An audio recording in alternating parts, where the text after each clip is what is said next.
தொலைக்காட்சி ஆசான் செந்தமிழ். ஏன்னா எல்லாரும் கடவுளை மேல் நோக்கி கும்பிடுறாங்க அப்படின்னா, நீங்கள் மூச்சு விடுகிற மூச்சிலிருந்து, ஆவியிலிருந்து, தீயிலிருந்து எல்லாமே மேல் நோக்கித்தான் செல்லுகிறது. நீங்கள் விடுகிற மூச்சுகள் ஜாதி ஏண்டா இல்லைன்னா அதையே வச்சுக்க. ஏண்டா ஜாதி இல்லைன்னா எல்லா ஜாதிக்காரனும் பேசிக்கிறான்ல பெருமையாக. அந்த மூச்சுகளெல்லாம் ஒன்றோடொன்று பிரபஞ்சம் என்று சொல்லக்கூடிய இந்த பேரண்டத்தில் ஒன்றாக கலந்து விடுகிறது. அப்போ எல்லாம் ஒன்றா தான் கலந்துடும்.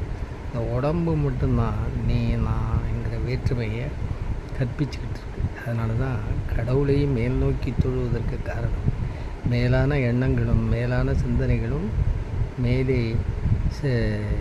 இருக்கின்றன என்பதனால தான் கடவுளை மேலே இருக்காருன்னு சொல்கிறதுக்கு காரணம். ஒன்றொன்றும் கடவுள் தான். இயற்கை கடவுள் தான், இயக்கம் கடவுள் தான், ஒவ்வொரு மனிதனின் கூறுக்குள் இருப்பதும் கடவுள் தான். கடந்து நிற்பது, கடவி நிற்பது கடவுள், அவ்வளோதான். மற்றபடி மற்றதெல்லாம் சில ஏற்பாடுகளை செய்து அதன் மூலம் அதற்குள் போவதற்காக ஒரு பள்ளிக்கூடம் மாதிரி ஏற்படுத்தி வைத்து கொண்ட பாடங்கள் தான் அவர். இதில் எதற்கு பகை, சண்டை எல்லாம்? நன்றி, வணக்கம்.